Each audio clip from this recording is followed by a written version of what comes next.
우리 함께 사도신경으로 신앙 고백하시겠습니다. 나는 전능하신 아버지 하나님 전지의 창조주를 믿습니다. 나는 그의 유일하신 아들 우리 주 예수 그리스도를 믿습니다.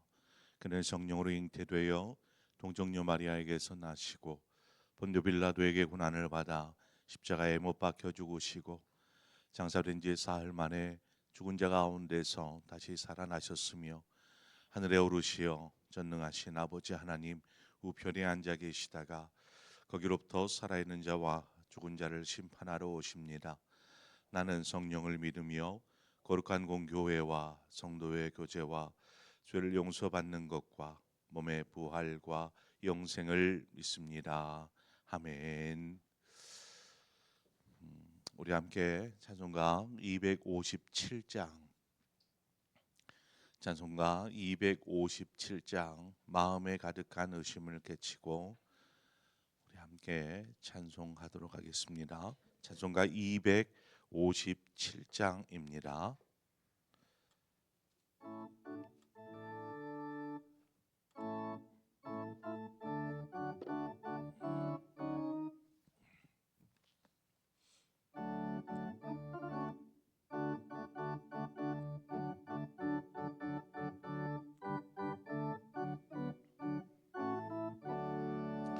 마음에 가득한 의심을 깨치고 지극히 화평한 마음으로 찬송을 부르는 어린 양 예수의 그 배로 속죄함 얻었네.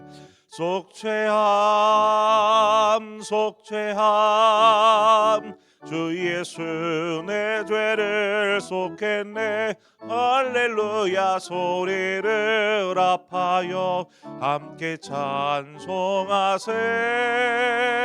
그 배로 속죄함 얻었네. 금이 나흔같이 없어질 보배로 속죄함 받은 것 아니요. 거룩한 하나님 어린 양 예수의 그 배로 속죄함 얻었네. 속죄함 속죄함 주 예수 내 죄를 속했네. 할렐루야 소리를 합하여 함께 찬송하세. 그 배로 속죄함 얻었네. 같은 죄인이 용서함 받아서 주 앞에 옳다함 얻음은 확실히 믿기는 어린 양 예수의 그 배로 속죄함 얻었네. 속죄함 속죄함 주 예수 내 죄를 속했네. 할렐루야 소리를 합하여 함께 찬송하세. 그 배로 속죄함 얻었네. 거룩한 천국에 올라간 후에도 넘치는 은혜의 찬송을 기쁘게 부르는 어린 양 예수의 그 배로 속죄함 얻었네. 속죄함 속죄함 주 예수 내 죄를 속했네. 할렐루야 소리를 합하여 함께 찬송하세. 그 배로 속죄함 얻었네. 아멘. 하나님 말씀 보겠습니다. 데살로니가전서 4장 2절에서 8절의 말씀입니다. 데살로니가전서 4장 2절에서 8절의 말씀 우리 한 절씩 교독해서 보도록 하겠습니다.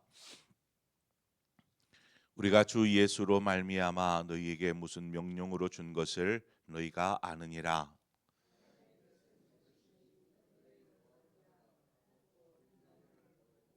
각각 거룩함과 존귀함으로 자기의 아내 대할 줄을 알고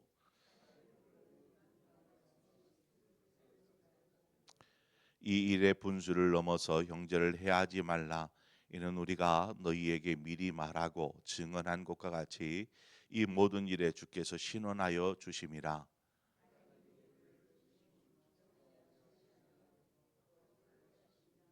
함께 읽겠습니다. 그러므로 저버리는 자는 사람을 저버림이 아니요 너희에게 그의 성령을 주신 하나님을 저버림이니라. 아멘.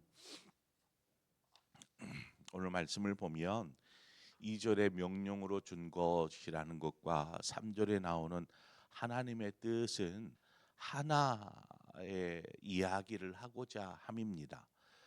그 이야기가 뭐냐면 바로 거룩함입니다. 거룩. 그러니까 바울이 데살로니가 교회 성도들 데살로니가에서 복음을 전할 때에 그들에게 말씀을 전하면서 명령했던 것입니다. 주님의 이름으로 명령했던 것. 그리고 무엇보다도 너희들을 향한 하나님의 뜻이 이것이다라고 말씀하시면서 거룩을 이야기합니다. 레위기 11장 45절에 가면 나는 너희의 하나님이 되려고 너희를 애굽 땅에서 인도하여 낸 여호와라. 내가 거룩하니 너희도 거룩할지니라. 이렇게 거룩하라 이런 명령을 하신 거죠. 하나님께서 우리에게 거룩함을 요구하고 계십니다. 그런데 거룩이라는 것은 하나님만이 가질 수 있는 속성이요 성품입니다.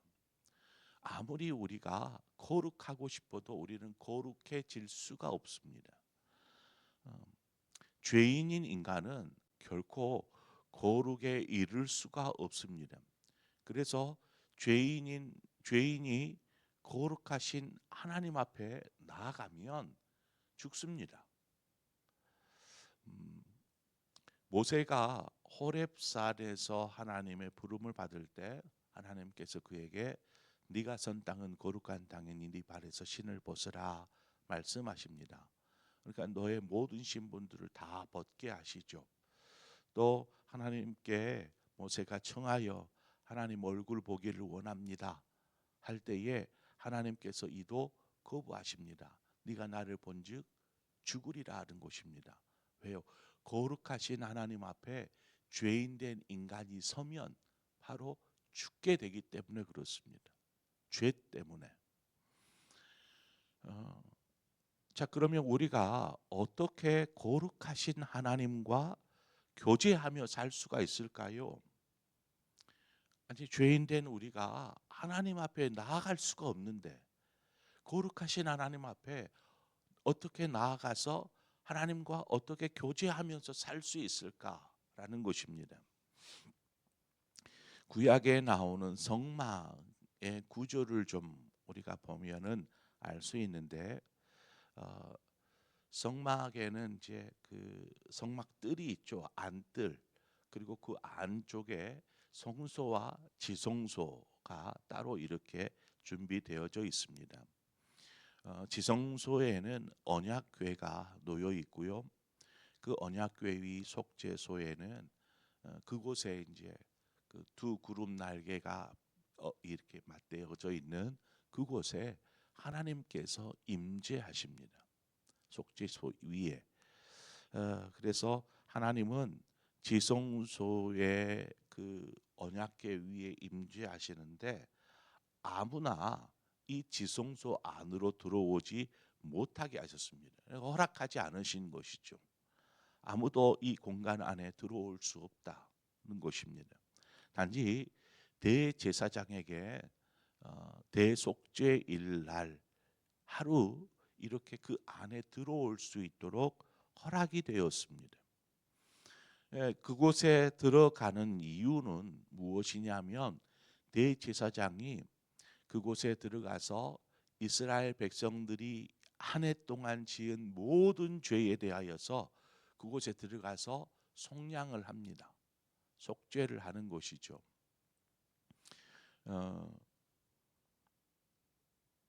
이 대제사장이 들어가도록 허락된 그 대속죄일지라도 그곳을 함부로 막 들락날락 할 수가 없습니다.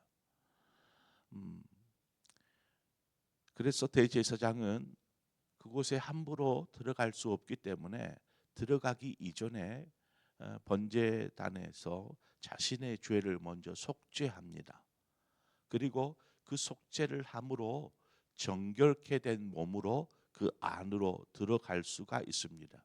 즉 거룩하신 하나님의 임재가 있는 곳, 거룩하신 하나님께로 나아가기 위해서 갖춰야 할 것이 바로 이 정결함이다라는 것입니다. 우리는 거룩한 수준에 이를 수가 없습니다. 죄인이기 때문에. 그래서 우리가 할 수 있는 정결함으로 우리는 하나님 앞에 나아가게 되죠. 정결함은 죄의 용서, 죄에 대하여서 용서함을 받았을 때에 바로 이 정결케 되는 것입니다. 우리가 하나님과 교제하고 하나님께 나아갈 때에는 우리가 바로 이 정결함을 가지고 나아가야 합니다. 인간은 참 연약하죠. 연약해서 죄를 짓지 않고는 살지 못합니다. 뭐 그런 분들이 있어요. 나는 죄를 짓지 않았습니다. 어제를 돌아보십시오. 어제 하루를 살면서 나는 뭐 누구한테 특별히 해가 되거나 잘못한 것이 없이 그렇게 어제 하루를 살았어요 라고 말할 수 있어요. 뭐 그것을 가지고 굳이 제가 죄를 지었다 안 지었다 라고 말할 수는 없지만 인간은 한순간도 죄에서 벗어날 수가 없습니다. 한순간도. 어느 목사님이 저는 매일 죄를 짓기 때문에 예수님을 떠날 수가 없습니다 라는 이런 말씀을 하신 것을 들었습니다. 나는 매일 매 순간 죄를 짓기 때문에 예수님 곁을 떠날 수가 없습니다. 누가 버리라고 해도 나는 버릴 수가 없습니다. 주님 때문에 내가 정결함을 입고 하나님 앞에 나아갈 수 있는 힘을 얻는데 제가 예수님 없이 어떻게 살 수 있습니까? 라는 고백입니다. 우리의 속죄함을 위해, 우리의 대속을 위해서 주님께서 희생 제물이 되어 주셨습니다. 그로 말미암아 우리는 비로소 거룩하신 하나님 앞에 나아갈 수 있게 된 것이죠. 히브리서 10장 19절은 말합니다. 그러므로 형제들아 우리가 예수의 피를 힘입어 성소에 들어갈 담력을 얻었나니. 왜 성소에 들어가는데 담력이 필요합니까? 대제사장이 자신의 죄를 속죄하는 제사를 드리고 나서 그 대속죄일의 지성소 안으로 들어가게 되는데 하나님께서 만약 이제 뭐 희생의 제사를 드렸다고 다 속죄되는 것입니까? 그냥 짐승만 잡아 죽이면 내 죄는 다 깨끗이 나았어라는 것입니까? 아무튼 속죄의 제사를 드리고 지성소로 들어갔는데 만약 하나님께서 그 대제사장의 죄를 속죄하여 주지 않으셨다면 대제사장은 그 지성소에 한 발을 내딛는 순간 죽음을 맞이하는 것입니다. 그러니 뭐 자신이 희생 제사를 정성껏 드렸어도 하나님이 자신을 용서하여 주셨는지 알 길이 없어요. 그냥 믿는 것뿐입니다. 그래서 지성소 안으로 한 발짝 내디딜 때 얼마나 두렵고 떨림으로 그 안으로 들어가겠습니까? 그러나 우리는 바로 이 예수 그리스도의 보혈의 공로를 힘입어 정결케 된 줄 믿습니다. 우리의 노력이 아닙니다. 우리의 정성이 아닙니다. 우리의 믿음이, 예수 그리스도를 향한 우리의 믿음이 우리를 정결케 한 줄 믿습니다. 그 보혈의 공로입니다. 그래서 우리는 담대히 하나님 앞에 나아갈 수 있는 것입니다. 휘장이 갈리고 지성소와 성소가 분리되었던 것들이 하나가 되었습니다. 그래서 우리가 성소에 간다라는 것은 곧 하나님을 만나고 배우는 것이죠. 그때에 두려워 떨 필요 없다. 혹시 들어가서 죽지는 않을까? 나는 죄인인데 라는 마음으로 두려워 떨 필요 없다라는 것입니다. 예수 그리스도의 보혈의 공로, 내가 예수 그리스도를 믿는다면 담대하게 성소로 나아가는 것, 이것을 히브리서 기자는 이야기하고 있더라는 것이죠. 우리는 하나님 앞에서 정결해야 합니다. 그렇지만 우리의 삶이 우리가 정결하다라고 말할지라도 이 정결함이 죄악된 세상 가운데 그냥 노출되어 살고 있잖아요. 쉽게 노출되어서 그러다 보니까 또 쉽게 더럽혀질 수 있는, 정결함이 부정되어질 수 있는 그러한 환경 속에 살아갑니다. 그래서 우리는 늘상 죄를 가까이 하면서 살고 있기에 우리는 항상 끊임없이 예수 그리스도의 십자가의 은혜 앞에 서야 하고, 그 은혜로 말미암아 우리는 하나님께 나아가고 하나님과 교제할 수 있는 삶을 살 수 있는 것입니다. 오늘 본문에 보면 사도 바울이, 그러면 우리가 예수의 피로 인하여서 정결케 되어 하나님 앞에 나아갈 수 있는데 그냥 믿기만 하면 끝이냐? 예수 믿으면 하나님 앞에 나아가 교제하고 이거 끝이겠느냐? 한 가지 우리가 해야 할 몫이 무엇인지를 말씀합니다. 그것이 무엇이냐면 우리로 정결치 못하게 하는 음란으로부터 멀어지는 것을 이야기하고 있습니다. 성경은 하나님과 우리와의 관계를 어떤 관계에 비유하냐면 결혼이라는 관계에 비유합니다. 그래서 주님은 우리의 신랑이 되시고 우리는 주님의 신부가 되어지는 것이죠. 제가 어렸을 때 이것이 굉장히 많이 이렇게 이해가 잘 안 됐어요. 이 말이, 주님은 나의 신랑이 되시고 나는 주님의 신부가 되신다. 나 남잔데. 어렸을 때 주 나의 신랑 나 주의, 이 찬양을 많이 어렸을 때 했었는데, 아니 나는 남잔데 왜 주님의 신부가 되지? 이해가 안 되는 거예요. 주님도, 예수님도 남잔데 나도 남자고 결혼이 되나? 이런 생각들을 했었던 기억이 납니다. 그것은 어떤 그 관계를 이야기하고자 함이지 그렇게 둘이 결혼하고 이런 것은 아닙니다. 관계,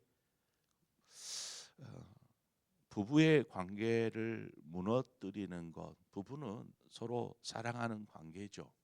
사랑하기 때문에 부부가 된 것이고, 이제 부부는 서로 사랑합니다. 그런데 만약 서로를 사랑하지 않고 다른 것을 사랑한다라면 그것이 바로 이 다른 것을 사랑하고 그렇게 음란하게 되는 것, 이것이 바로 음란하게 되는 것이죠. 음란함에 대해서 가장 이렇게 잘 이야기해 놓은 성경이 있어요.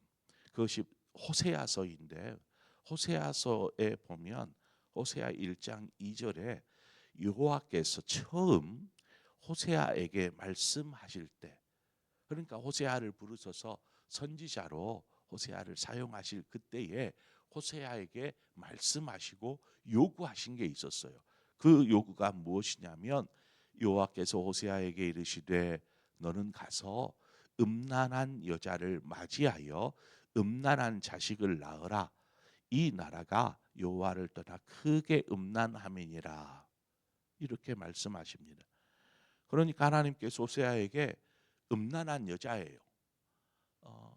그러니까 이 사람 저 사람, 아마 이 사람이 기생인지 그건 명확하게 알 수 없지만 여하튼 음란한 여자예요. 그런데 그 여자를 찾아가서 아내로 맞으라는 것입니다. 그리고 그 여인을 통해서 자녀를 낳으라는 것이죠. 그래서 호세아가 이 여인을 아내로 맞아들입니다. 그리고 그 여인을 사랑합니다. 그러나 이 여인이 자녀도 낳았어요. 암미, 베남미, 자녀도 낳았어. 그 세 명의 자녀를 낳잖아요.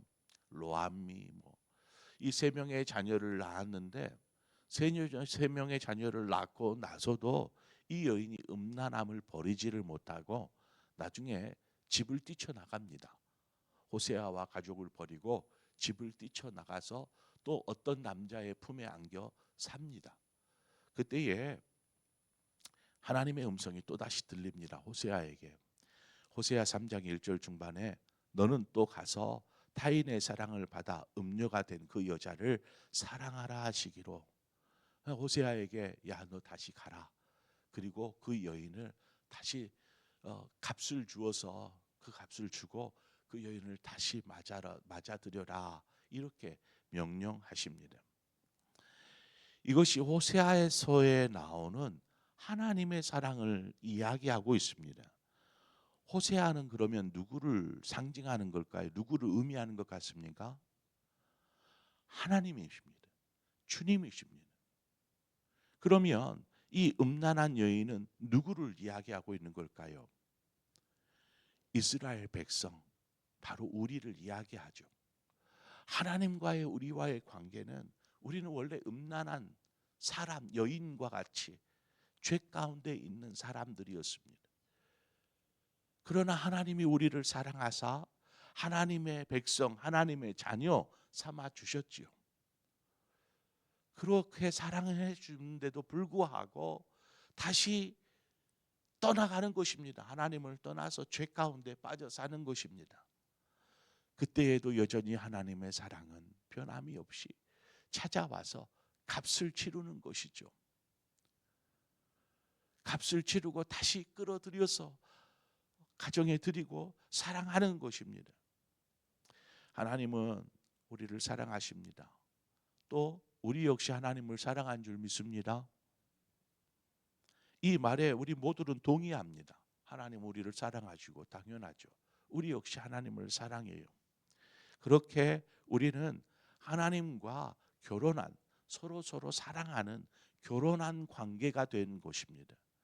결혼함, 부부처럼 그 속에는 친밀한 교제가 있는 것이죠. 그래서 우리는 하나님과 친밀한 교제를 나누는 것입니다.